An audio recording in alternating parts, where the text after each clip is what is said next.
Caught my wife singing naked on stage, and that wasn't the worst part.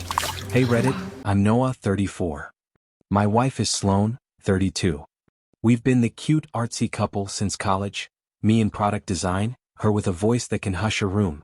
We did the whole starter home plus golden retriever miso thing. I thought we were boring in the best way. The party was at our place. Balloons, Costco cake, her playlist humming. Our mutual friend Trevor, 35, the guy who always pushes jokes past the funny line, says, "You've got to see baby Sloan." He airplays a grainy video onto our TV. A younger Sloan on a tiny nightclub stage, a microphone in one hand, nothing else on, slurring a filthy parody while the crowd howls. The room laughs. I don't. My stomach does a slow elevator drop. I look at Sloan. She smirks like I'm the prude of the century. Relax, Noah. I was young. Fun. Now I'm bored. She lets that word hang and people suddenly discover their drinks. I blow out candles with a smile that feels stapled on. After everyone leaves, the air gets thin. I ask why Trevor has that video. She shrugs. Everyone had it. It was a bit. I ask who everyone is. Another shrug, a yawn, a shower at midnight. She comes to bed smelling like expensive citrus and smoke, new perfume not hers. Her phone face down on the nightstand, the screen pulsing like a heartbeat. Little signs start stacking like kindling. Open mics that run past midnight. Cash withdrawals labeled voice coach. A dented second water bottle in her tote. A new playlist, slow, breathy R&B she used to roast me for. She calls me predictable in bed, laughs when I go quiet, and then spends 2 hours rehearsing in the bathroom with the fan on. My parents text, "Love you, proud of you." Her mom, Tammy, DMs Sloan a champagne emoji and, "Get your sparkle back." Her brother Jace replies to Trevor's group chat with a flame emoji under that video. I bite my tongue until it bleeds. I tell myself it's nostalgia, not now. That the tape was a dumb time capsule, not a blueprint. But then Sloan adds a weekly band rehearsal, and a married guitarist named Reed starts calling her Muse in the comments. I can feel the floor listing, but I keep pretending it's my balance. That night, as I'm locking up, the baby monitor app on our friend's shared server pings a stray notification on my phone. A glitch, I think. I tap it. And that's when the music stops feeling like music. The ping wasn't even mine. It was from Dylan and Harper's shared baby monitor app. We'd babysat once, and I guess my login never died. I open it, thinking I'll text Dylan about his leaky notifications. Instead, I'm looking at a grainy green view of a guest room, their guest room, 2 figures in the corner near the crib. The audio hisses, then clears like a throat. Her laugh hits first. I could pick Sloan's laugh out of a hurricane, breathy, pleased, half a hum. A man answers, low, the kind of voice that cozies right up to a secret. 5 minutes, star. She whispers back, room 318 tomorrow. Back entrance. Key in the fern. Then fabric, a small gasp, the soft sticky sound of a kiss that used to be mine. It isn't porn, it's worse, routine. Familiar. No scramble, no shock. 2 people working a script they've practiced. Reed, she says, and my spine goes cold. Married guitarist Reed. The one calling her Muse. He murmurs, "Don't be late this time," and she giggles, "I'll tell Noah it's vocal warm-ups. Like my name is a doorstop." Another rustle, then the monitor swings as someone bumps the dresser. I fumble the volume down like I've been caught, standing alone in my kitchen. I don't sleep. At 2:37 a.m., Sloan breezes in, cheeks flushed, jacket smelling like the citrus smoke that's been stalking our house. "Open mic ran over," she says, tossing a heel, then kisses the air near my cheek. I say nothing because my mouth is busy holding back a scream. When she hits the shower, I move like a man defusing a bomb, slow, measured, shaking anyway. In her gig bag, under a coil of mic cable, I find a thin black phone with a bubbled screen protector. No passcode. Whole Second Life unlocked by a thumb swipe. Messages are a museum of ordinary sin. R texting, backdoor. Hoodie. Sloan replying, "Be good." Fern key. There are elevator mirror selfies. Nothing explicit, just the kind of angle that says only for you. One photo frames a hotel lamp I recognize from charity nights at that boutique place by the river. Voice notes, Reed, gravel soft, calling her little star, telling her to save your voice for me. Health app spikes at midnight. Calendar dots labeled with music notes and ferns. Venmo tells its own poem, tiny keys and wine glass emojis paid to a Mel, who isn't anyone I've met. Ride shares to the same 3 addresses, Club, River Hotel, Reed's cul-de-sac. I take screenshots until my hands stop listening. I forward backups to a new email because I suddenly do not trust electricity. Then I set both phones side by side on the island like exhibits A and B and sit there watching the oven clock crawl. When she pads in, hair wrapped, wearing my old college tee like a peace flag, she spots the phones. Her eyes flick from them to me and back. The performance starts before the first word leaves her mouth. "Why are you going through my work stuff?" she says, playing indignant. "That's abusive, Noah." She reaches for the black phone. I press play on a voice note. "Reed fills our kitchen, gentle and proprietary, back in trance, little star. Don't make me start without you." She freezes for a heartbeat, then smiles like I'm a child who found Santa's costume. "Role play," she says. "Reed's helping me with stage confidence. You wouldn't understand art." My name feels like gravel in my mouth. I don't answer. The silence makes truth echo louder. Silence worked better than any speech. I slid the second phone toward her and asked, "Who's Reed to you exactly?" She went brazen first. "My guitarist, Noah. Are you seriously jealous of chords now?" I roll. Arms crossed. The whole posture said courtroom, not kitchen. I tapped the screen. Elevator selfies. Calendar ferns. A rideshare ping landing at the River Hotel. Then I hit play again, his whisper, "Back entrance, little star." Her hushed laugh, 5 minutes. The mask cracked, then reformed into something sharper. "You violated my privacy," she snapped. "This is why I can't breathe around you, you're controlling. You hate my art." "Your art has a room number," I said. It was like a switch got thrown. Tears instantly. She slid to her knees on the tile, clutching my wrists, mascara streaking. "I messed up once," she sobbed. "Okay, twice. It didn't mean anything. I was drunk after open mic, Reed kissed me, I panicked. I hate myself. Please, Noah, please. I'll block him, I'll quit, I'll change my number, I'll do therapy, I'll delete everything if you just don't leave me." Her forehead pressed to my hands like prayer. When I didn't fold, her spine straightened and the blade came out. "You know what? Maybe if you weren't so predictable, I wouldn't need excitement," she hissed, standing. "You're boring. You always have been." I carried us. There it was, the poison that had been dripping for months. It still landed like a fresh burn. I set conditions because flailing felt worse than rules. Full passwords. Written timeline, no gaps. STI panel this week. Couples therapy I choose. And you tell both families what you told me, no spin. She stared like I'd asked her to donate a lung. "Why are you obsessed with details? Can't we just move forward?" "Honesty is forward," I said. She crumpled again, hands clasped, knees back on tile. "Fine. Anything. I swear on my voice." Then quieter, Can I have a hug?" I didn't move. "Start with the passwords," I said. Then the timeline. She slammed a drawer, then shoved her phone at me like a dare. "There. Happy?" I scrolled. 3 Melanies, 2 Jasons, 1 Coach. Hidden albums. Recently deleted, not empty. My mom texted as if she'd felt the weather change. "You don't have to live inside someone else's storm to prove you're steady." I put the phones down and looked at the woman who could hush a room and had just blown ours apart. "Tonight you sleep in the guest room," I said. "Tomorrow we start telling the truth." She opened her mouth to argue, tried tears again, then went quiet and walked down the hall, the citrus smoke trailing after her like a bad chorus. I stood alone in the kitchen with the hum of the fridge and the ticking clock and the knowledge that whatever our marriage had been, it wasn't this, not anymore.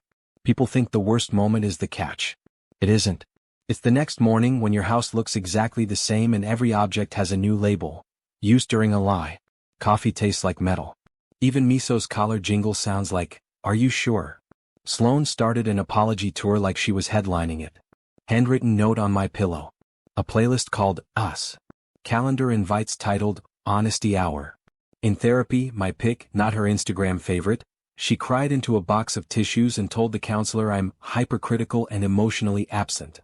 I sat there, hands open, while the second phone in my pocket buzzed with a rideshare receipt to the River Hotel from 2 nights earlier. When I mentioned it, she called it self-sabotage on my part. The therapist tilted her head like I should consider that. I didn't. At home she oscillated like a ceiling fan with a loose chain. Mornings, clinging hugs, "You're my safe place." Nights, "You need to stop obsessing with details if we're moving forward." She baked cookies, lit candles, ran bats, air freshener over a gas leak. I slept beside her a few times. My heart did hummingbird math against my ribs while she breathed even and sweet. I tried to be the man who forgives first, mends later. Tried is doing a lot of work. My parents showed up with their usual weather systems. Mom brought soup and eye contact. "You don't earn sainthood by staying in a burning house," she said, squeezing my fingers. Dad took me to the hardware store and bought a box of screws we didn't need. In aisle 12 he said, "Some would use sand. Some you replace," then added a level to the cart like punctuation. Her side turned full carnival. Tammy called to inform me forgiveness is a husband's duty. When I mentioned STI panels, she gasped like I'd sworn in church, then slipped and admitted she'd co-signed a secret credit card, so Sloane's creative life wouldn't be stifled. Jace DM'd, "Don't go nuclear, King." I replied with a screenshot of room 318. He sent sunglasses emojis. That family speaks in stickers because words have consequences. The skeletons started marching. Harper confessed the baby monitor whisper wasn't the first time she'd heard Sloane's laugh upstairs with Reed. Trevor texted a fake sincere, "Yo, my bad about the video," and, drunk later, admitted he had other clips from that old nightclub, said it like a threat or an invitation. A collections letter arrived for a boutique hotel membership I'd never heard of. The signature line bore Tammy's flourish. I kept trying to forgive in the daylight and bled out at night. Jealousy turned into shame, shame into this dizzy loop where I cataloged my own supposed deficits. Not spontaneous enough, not wild enough, too steady, too safe. Then I'd remember the way she breathed "little star" for a man who wasn't her husband, and the loop snapped into anger so clean it felt like glass. I wrote a list after midnight at the kitchen table. Passwords. Timeline. Test. Therapy neutral. Family disclosure. At the bottom, one more line I didn't dare say out loud yet. Plan an exit. Miso thumped his tail under my chair like he approved. Outside a siren went by. Inside I finally heard my own. There's a click you can feel in your ribs when survival finally outruns hope. Mine came on a Tuesday at 9:11 p.m. Sloane texted, "Open mic ran late, don't wait up Red Heart," and my inbox pinged with a River Hotel receipt timestamped 9:08 for champagne and 2 desserts. I didn't rage. I printed. I made a folder called Truth and fed it like a stray cat.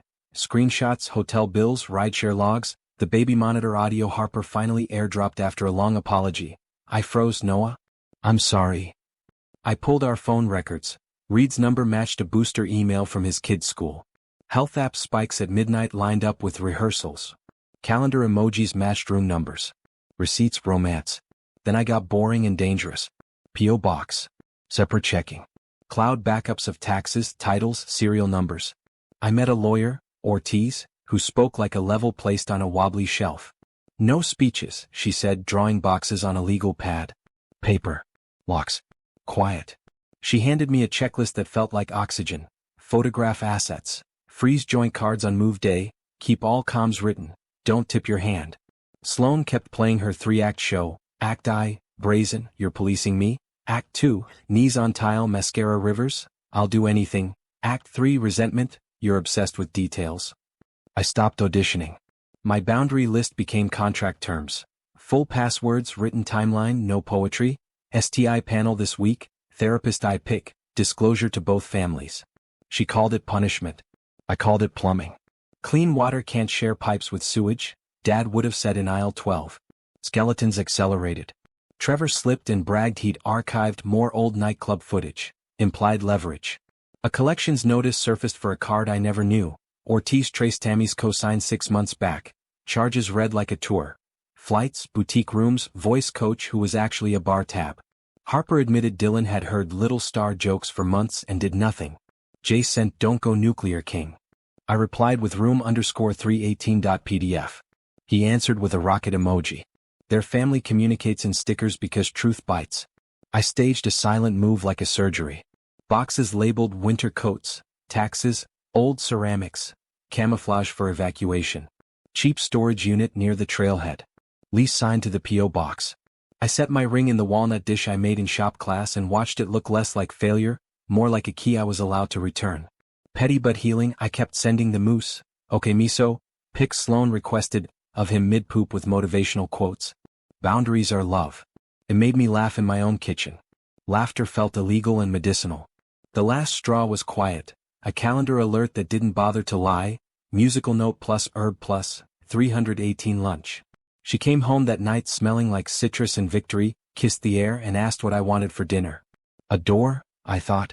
Out loud I said, "I'm not hungry." Then I emailed Ortiz, "Ready for move day." I picked a Thursday because Thursdays look harmless. Ortiz lined up movers who show at 7 a.m., black shirts, no small talk, paid in cash. I'd staged the boxes already: winter coats, taxes, old ceramics, camouflage for a life evacuating. Before the doorbell, I photographed everything: cereals, tools, the heirloom clock Tammy swore I didn't appreciate. On the kitchen table I placed a folder labeled Truth. Phone logs, hotel receipts, rideshare maps, the monitor transcript, and one line in my handwriting: I'm choosing gravity. Sloane walked out in my college tea towel in her hair, stopped dead at the half-empty living room. What is this? The first note was anger, not shock. You're abandoning me? I'm exiting a fire, I said, nodding to the folder. Facts aren't drama. She shifted gears so fast it gave me whiplash. Knees on the tile, mascara already slick, hands clutching my belt. Please, Noah. I'll block him. I'll quit music. I'll change numbers. I'll delete everything. Don't humiliate me. When I didn't fold, the blade flashed. You'll never do better than me. You're boring. You need me. I don't need a liar, I said gently. Stand up. Her phone rang, Tammy on speaker before Sloane could mute. Noah, marriage is forgiveness. How dare you threaten my daughter with medical tests? I said the word timeline and Tammy gasped like I'd cursed. Jace texted, "Don't go nuclear, King," followed by 2 sunglasses emojis. Their family communicates in stickers because words have receipts. Harper pinged me, "If you need a witness, I have the dates." I'm sorry, I froze. Then an unknown number: I'm Mara, Reed's wife. Someone sent me your folder. Thank you. A photo followed, 2 packed suitcases by a door. The tragedy widened. It wasn't just my house burning. By noon, Miso and I had a new address. Small place near the trailhead, leased to the P.O. box, a lock that clicked like a heartbeat. I left my ring in the walnut dish I made in shop class, slid the truth folder to the center of our table, and taped a single page on the fridge. Passwords surrendered, testing appointments, a blank timeline with lines waiting to be filled. Sloane blocked the door for one last performance. Tears, promises, daisies from the bodega, a whisper: I can be new. Be new, I said. Just not here. She stared at me like I'd spoken a language she didn't want to learn. I loaded the last box, scratched Miso's head and pulled the door shut. The latch settled with a clean, forgiving click, the sound of a sentence finally getting its period. First night in the new place, silence didn't feel empty, it felt honest. No phone face down buzzing like a trapped insect. No citrus smoke perfume arguing with the air. Just Miso's slow dog sighs and the hum of a fridge that didn't lie. I ate cereal from a mixing bowl, sat on a box labeled Old Ceramics, and read the truth folder like it belonged to someone braver than me. Fallout started before breakfast. HR put Sloane on leave pending review. After my quiet email trail landed, venue comp cards on the company card. Turns out open mic had receipts. She rage texted, "You're destroying my career." 2 minutes later, "Please, Noah, I'll do anything, meet me." She's weather: hail, sun, tornado watch, in 3 bubbles. I muted and forwarded everything to Ortiz. Paper, not pyrotechnics. Reed resigned from his church band. Mara, his wife, sent a last message: moving in with my sister. You gave me a clean exit. Thank you. She attached a photo of 2 suitcases and a wedding ring in a ramekin. I sat with the complicated grief of houses you don't live in burning down anyway. My folks arrived like they always do. Mom stocked the freezer, taped "proud of you" to a carton of soup, then hugged me long enough to reset my spine. Dad fixed a cabinet hinge that wasn't broken and pronounced, "Good bones," about the apartment. That's as close as he gets to "I love you." Her side went full circus. Tammy posted a Facebook novella about forgiveness warriors, and texted me privately to complain about public shaming, then accidentally CC'd me asking a friend about reputation repair. Jay sent, "Don't go nuclear, King," and a snake emoji. I replied with a PDF of billing overlaps. He fired back sunglasses. Their family speaks in stickers because words have consequences. I built scaffolding out of routine. Morning runs on the greenbelt where breath fogged and my chest finally loosened. Tuesday woodshop, hands learning dovetails instead of scrolling through recently deleted. I ruined 2 boards, then cut a walnut lid that seated with a soft squeak. I put my ring inside. It looked like a relic, not a failure. I planted herbs and chipped mugs on the windowsill and felt absurdly proud when the first basil leaf showed up like a green apology. Petty but healing stayed alive. Sloane demanded pics of Miso because I miss my family. I sent collages of him mid-poop under motivational quotes. Boundaries are love. Laughed alone in my kitchen until Miso tilted his head like, we good? We were. Harper and Dylan invited me for pasta and the apology that should have come sooner. Harper cried. I heard them and I froze. Dylan said, I'm getting better at not being a coward. I brought bread and left lighter. Unexpected bright spot. A flyer at the trailhead for a Saturday community hike. A woman in a navy beanie was wrestling with a crooked staple and laughing at herself.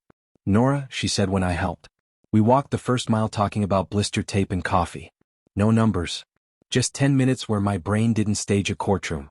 Late that night, Sloane showed up at my building gate, daisies clutched, mascara comet trailed. She slid to her knees on the sidewalk like it was a stage. You win, she hissed, then softer, please don't let them fire me. I'll never talk to him again. For once I believed she believed it, right then? Belief used to be my default, now it's a visitor. I handed her Ortiz's separation terms through the bars. I'm not trying to win, I said. I'm trying to stop losing. The gate buzzed, Miso trotted in, the latch clicked closed with that clean, forgiving sound. I leaned against the hallway wall and let the quiet hold me up. For the first time in months, I slept without rehearsing what I'd say if she cried. I didn't dream about rooms or ferns or river lamps. I dreamed about a table I hadn't built yet and the way a good joint fits, flush, honest, inevitable. Revenge used to play in my head like a blockbuster. Mic drops, viral posts, a grand speech where everyone clapped at the end. Ortiz cured me of that in one meeting. Paper beats panic, she said, sliding a checklist across the table. So I did paper. We drafted a separation agreement that fit like a seatbelt. Freeze joint cards at 8 a.m., device transparency during discovery, STI panel this week, full written timeline, no poetry, just dates, therapy with someone neutral, not her Instagram healer, and disclosure to both families. Even Miso got visitation language.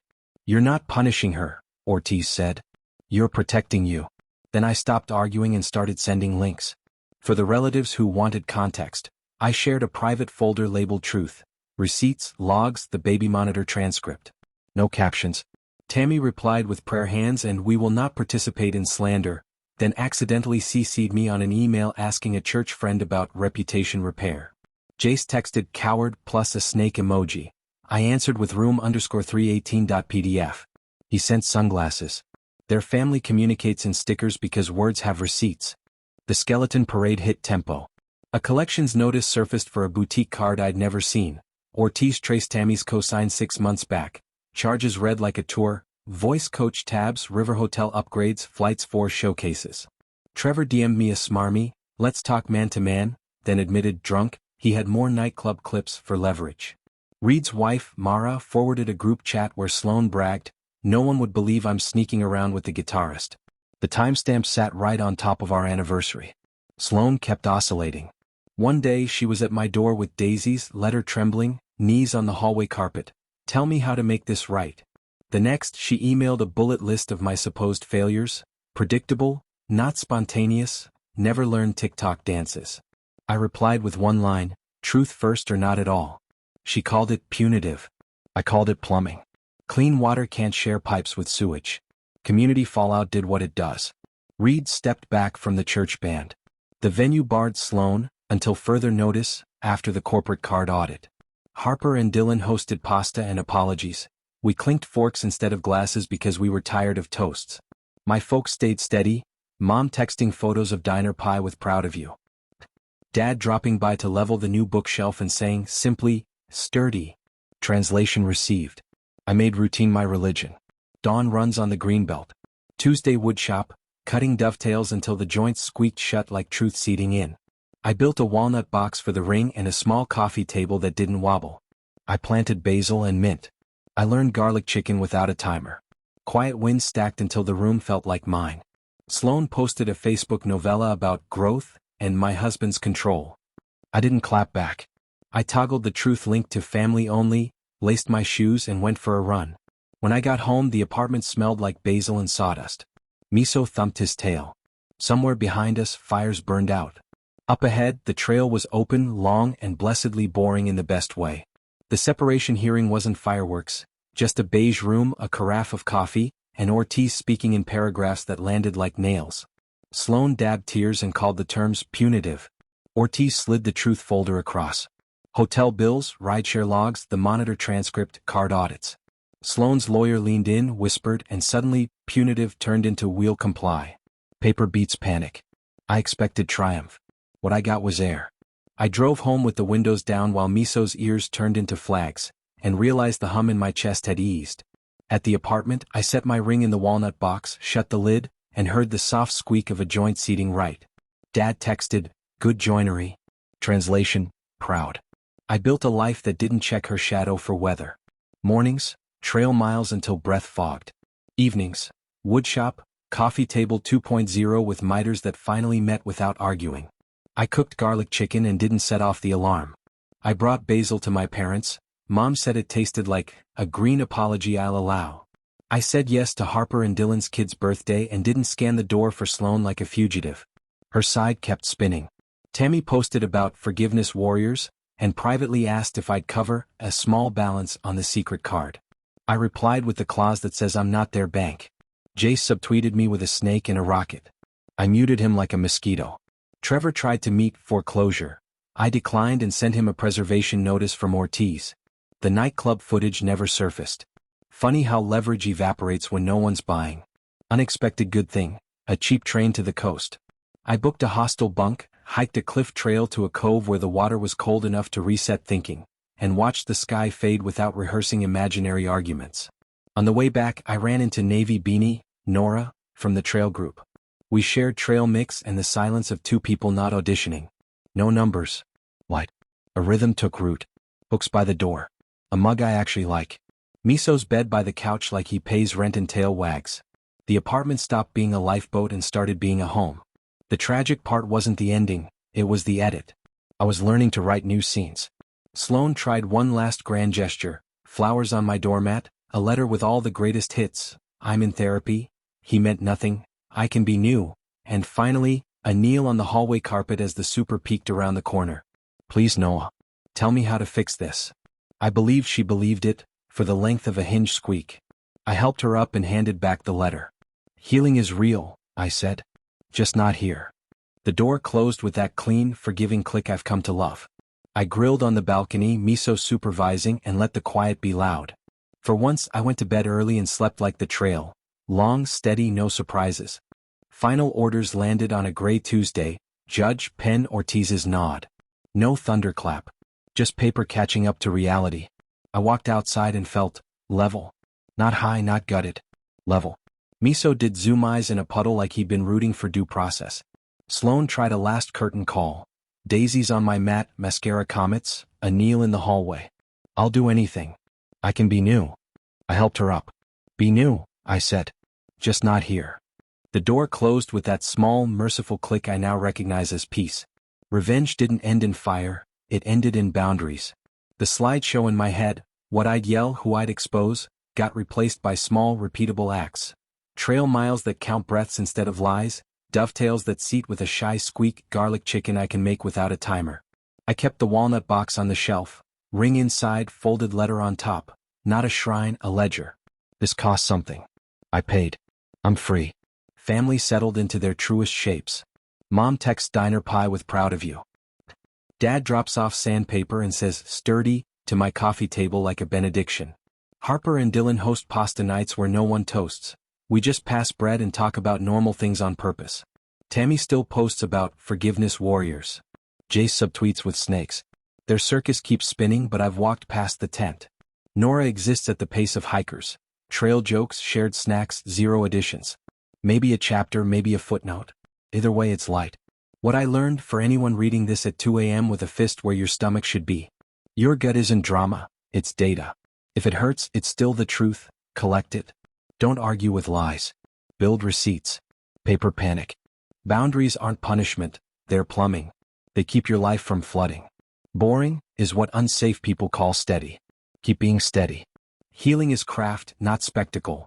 1 mile, 1 meal, 1 clean cut at a time. If you need a map, make a folder, make a plan, make a door. Then walk through it. The tragic part happened, you survived it. The rest is you, hand steady, breath counting, building something true. And when the joint finally seats and the squeak says, enough, you'll know, this is what honest feels like. Hey again, it's Noah. Didn't think I'd post after part 10, But a few of you asked what level looks like a year out. Short answer, quieter. Long answer, better on purpose. I still keep the walnut box on the shelf. Ring inside, her last letter folded like a museum label. It isn't a shrine, it's a receipt. When my brain tries to rewrite history, I open it, breathe, close it, and go make dinner. Garlic chicken still, sometimes with ridiculous basil from the windowsill jungle. Miso supervises like a tiny foreman with a tail. The apartment evolved from lifeboat to home. Books by the door. A coffee table that doesn't wobble. Photos that aren't aspirational, just real. Muddy shoes by the trail, a sunburned grin, a lopsided bookshelf Dad insists is sturdy every single visit. Mom still texts diner pie with proud of you. I text back empty plates like a kid at camp. Sloan? We're civil in the paperwork sense. Her side continues its circus. Tammy posts about forgiveness warriors. Jace launches a new crypto every Tuesday. I don't buy tickets anymore. Reed and Mara finalized quietly. Mara sent a holiday card with her new apartment's thrift store plants lined up like soldiers. Choosing gravity, she wrote. I stuck it on the fridge. I started saying yes to things that don't require auditions. Saturday trail crew, trash bags, grabbers, sunblock. A community woodshop night where everyone fails in public and high-fives anyway. I sell small walnut boxes at the farmer's market for cash and compliments. Watching someone else tuck their own relics into something I built does a weird, good thing to my chest. And Nora, navy beanie, exists the way good weather does. Some weeks it's just miles and blister tape jokes.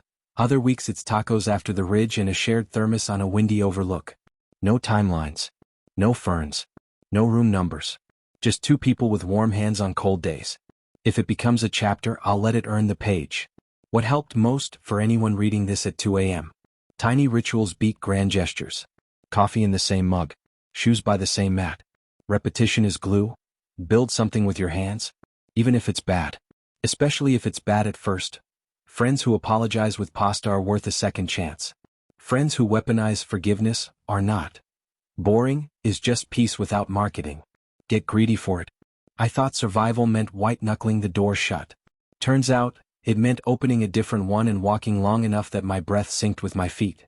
1 year later, the joint still squeaks when it seats, truth clicking into place. It's not fireworks. It's better. A life that doesn't lie to me when I'm not looking.